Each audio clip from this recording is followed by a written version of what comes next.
All right. Hey, Instagram and YouTube, it's Gordon Miller. Welcome to Live at 5. Hey, I am so sorry it's taken so long to get a full session, but let's see here. There we go. But today, I have no particular planned agenda except to answer your questions and to take your comments and things like that. I do have a couple things I wanted to talk about. So, the one is I'm receiving a lot of requests these days on LinkedIn and Instagram and other places like that. And I appreciate the opportunity to connect, but unfortunately, I'm pretty busy these days, so I have a lot of requests for people that want to that need advice on something or things like that. When I go live, you're welcome to ask. If you want to ask a question and have me answer it, while I'm on one of the live sessions, I can answer the question on the live session, and then you can pick up the answer when when it gets posted, which is fine. But I don't have time to, unfortunately these days, to answer all the questions that I get and other inquiries. So, of course, you're always welcome to go to gordonmiller.com and book a call. If somebody wants to take an hour of my time, then I'm happy to make the time available. I'm happy to answer all your questions to the best of my ability and things like that. But I wanted to say that unfortunately, I get a lot of requests for people that just want to chat, and unfortunately, these days, I just don't have I don't have the opportunity to chat. I'm just too busy. These days, I've got a lot of new work going on, a lot of new opportunities, and we're expanding some of the stuff that we're working on. And so, unfortunately, there's no good opportunity to do that. The other thing I wanted to do is that I wanted, since I'm doing more work on LinkedIn, I wanted to make sure that I was very clear about a couple things. So if you approach me on Instagram or you approach me on LinkedIn, and especially about stuff like offshoring. Hmm. Today it's Johnny Walker Blue instead of vodka, but anyway, so. If you approach me about offshoring or leadership coaching you've got or some other thing, or like I had somebody who wanted me to send him $1,000 for his sick friend, or somebody who's trying to code stuff up in Nigeria and needs a PC and wanted me to donate $100. I'm not doing that. Not only am I not going to do that, I'm going to report you and I'm going to block your account and things like that. So I think that goes for Forex traders and Bitcoin scam artists and anybody else with a program to sell. I don't have a program to sell. If you want, you can go to my website at gordonmiller.com and book a call, but that's not a program to sell. That's you buying an hour of my time and I'll answer whatever you want. I'll play tic-tac-toe with you online for an hour for all I care. I don't care what you want to do with the hour. It's your time, you paid for it. You can do whatever you want to with it. But the folks who continue to hit me up, and I will say this right now. So LinkedIn, the worst thing to ever happen to LinkedIn was what's called Sales Navigator. So Sales Navigator is actually what I refer to as Spam Navigator. And so I'm not really very happy with everybody who decides to use Sales Navigator. Sales Navigator is the worst thing to ever happen to LinkedIn. And the reason for that is, let me crank this down just a little bit more. There we go. So the problem that I have with Sales Navigator is that some people don't know how to use Sales Navigator. So it's like blah blah blah, insert name of company, blah blah blah, insert your name, blah blah blah, whatever, and it's going out to however many people, and good for you. Most of those pitches are so poorly done. My God, it's like first of all, a lot of people make them like 3 scrolls long and whatever. Oh my God. I mean, it is so ridiculous. And if you're going to use bullshit mass marketing, cold call, cold email bullshit, learn how to use that stuff. I mean, come on, give me a break. I mean, you're not going to get anywhere by, hey, can I interest you in this? Well, the answer to that question is no. So, where are you going to go with that conversation from there?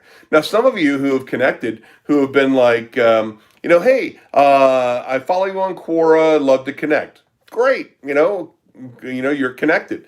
And for me, the thing with LinkedIn and with Instagram, with everything else, is it isn't about what job you have right now. Some people are at university, or they are in their early part of their career. I love connecting with people who are between 18 and 29, because the real benefit to having those people in my network isn't between 18 and 29. It is 10 years from now, in terms of where you are 10 years from now. And it's also about where your relationship and with me, and your relationship with other people can go in terms of 10 years after that. So it's like, where do you want to be in 20 years, so that 10 years from now, being a part of my network is important? And it has nothing to do with where you are right now. So I got a question on YouTube. What is the topic of today? The topic of today is just a random rant. Well, thank you. I'll block you after the call here. So I'm not taking any particular topics. There's no particular subject. If you'd like to drop off now, you're welcome to. So it's all good. But the point of today is talking about how to build your network and how to utilize those kinds of social networks appropriately. I'm not on Facebook anymore because I just couldn't stand it after the last election. We'll see how this election goes, and maybe I'll rejoin Facebook in December. But I couldn't stand Facebook after the last election, and so that's all right. No big deal. I understand it wasn't an insult. Got it. No problem. So so for me, all the people who are misusing social media to try to make contacts, who are just simply creating long introductory emails or messages and then just spamming the hell out of people, that doesn't really do you any good. And it's hurting your credibility. It's jeopardizing your overall approach. I had a guy tell me today. He's like, oh hey, I have an interest in this, or this is what I do. Are you interested? And of course, are you interested is always a bad place to leave it. 90% of the people, 95% of the people are going to say, no, I'm not interested. And it's like, okay, great. So if you're not interested, then okay, so fine. Then what? So the issue that is, where do you go from there? Well, the problem with that is that then his follow up was, well, do you have three other people you can recommend who might be interested? It never hurts to ask. Well, I got news for you. It hurts to ask. It does hurt to ask, because it hurts your credibility. If you're not really interested in me, you're only interested in the three people I can then give you, then it doesn't do you any good. So the problem is that anybody who would be dumb enough to give you a reference isn't somebody who's worth getting a reference from. And 99 times out of 100, those three people that they give you are going to be completely worthless, and you will have wasted so much time on those people.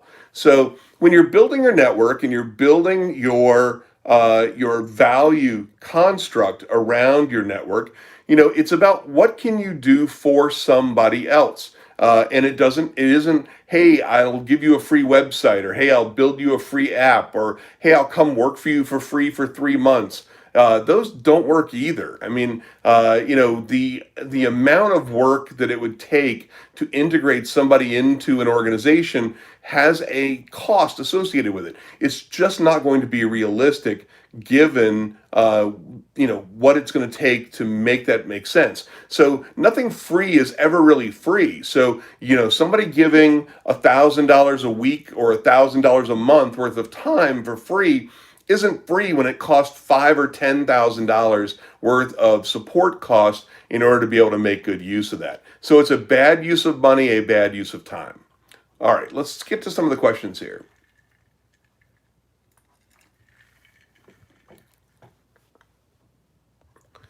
So one of the comments says Robert Peterson said it was delusional for women to aim for a career so successful that it overweights taking care of their family.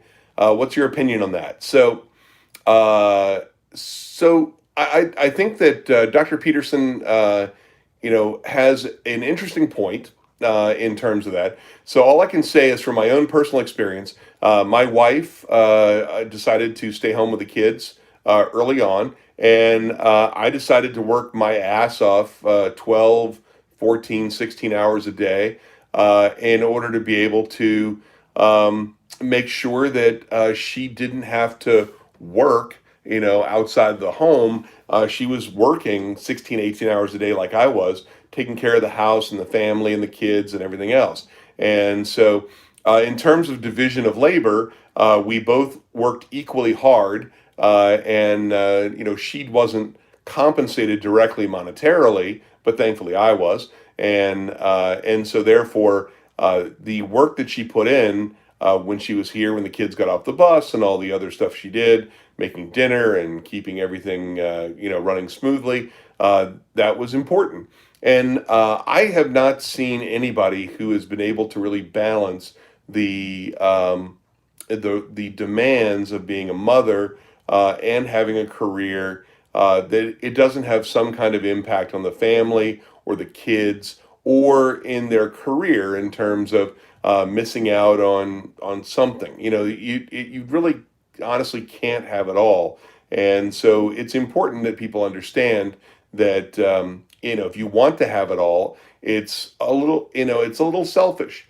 And I saw an interesting post that was by people that were, I think, under 30, that were talking about not wanting to have kids ever, and the fact that, there shouldn't be this requirement or this expectation that women are going to magically want to, have kids, and that's like the end all and be all of being a woman, and that somehow they're not less of a woman for not wanting to have kids. And I completely agree with that point of view. And one of the things that they were talking about was the fact that it was not selfish of them to not want kids. And I think that that's interesting because I tend to agree. I mean, I think it's, if they don't want kids, I have several friends that decided not to have kids, and they have mid six figures in their retirement account, and they take lavish trips and they spend a great deal of time with their partners, and they stay married and they don't get divorced. And so, who's to say that that particular perspective on things is wrong? I mean, it seems to be working for them.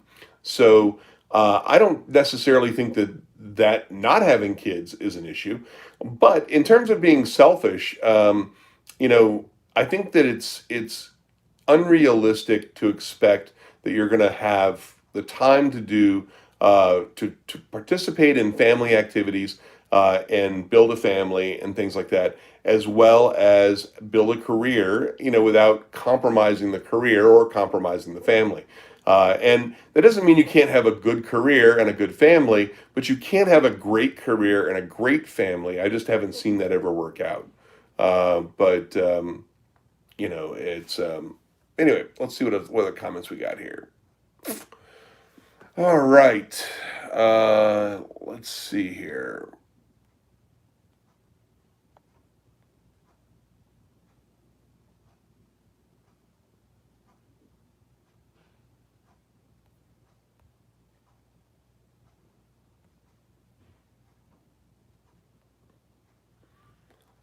Uh, how do you filter or choose your network back when you're in your 20s?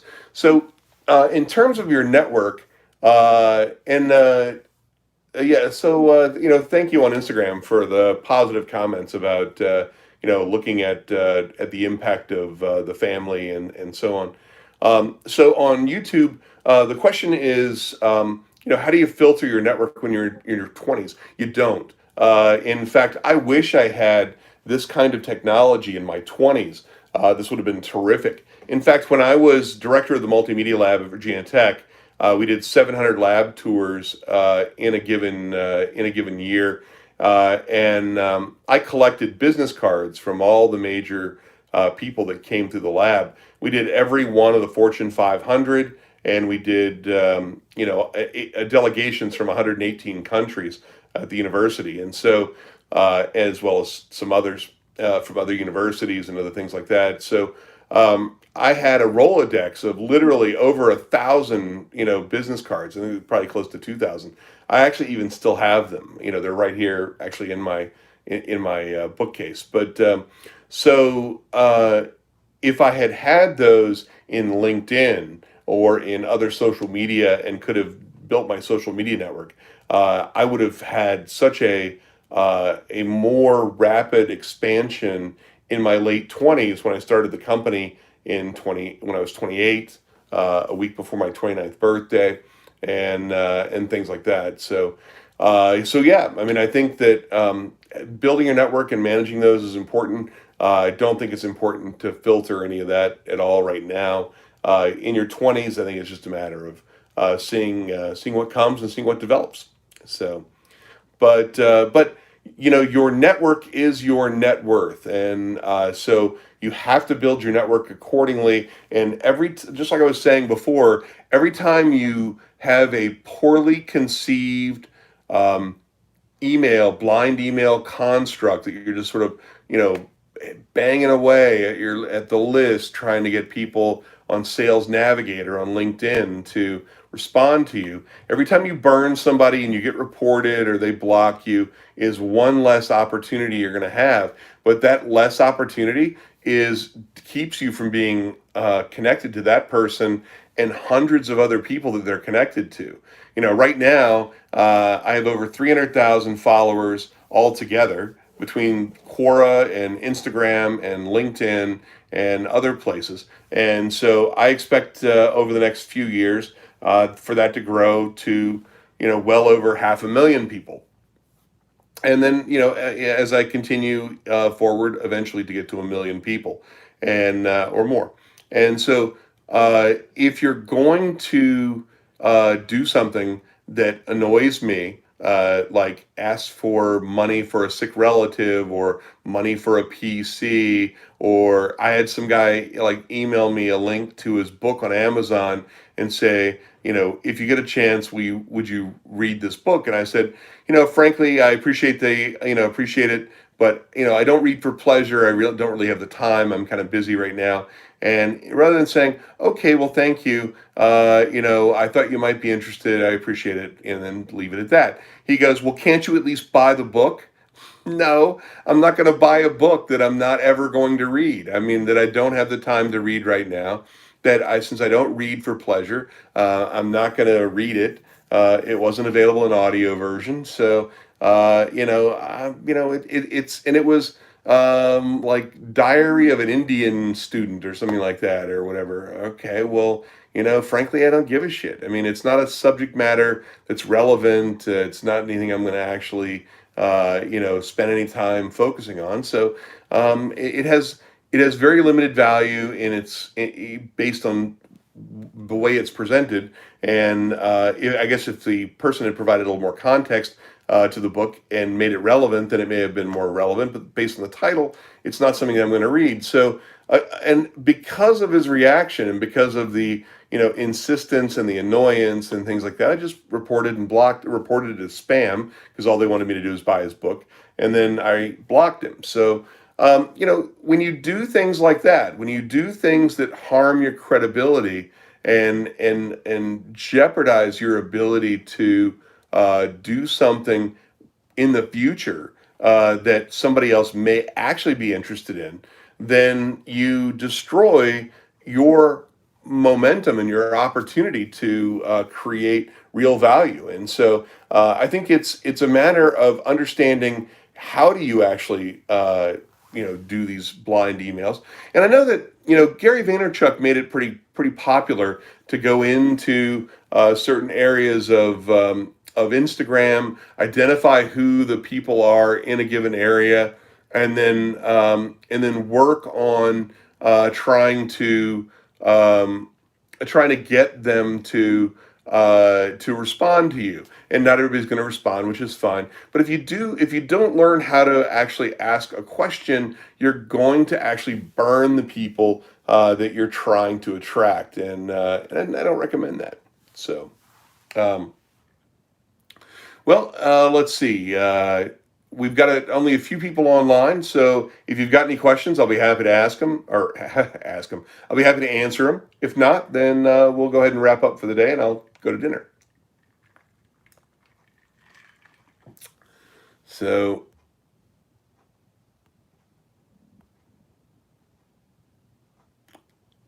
all right, all right. Well, failing any other questions, I will go ahead and bid you guys a happy weekend, and I will catch you guys next week. Thanks a lot.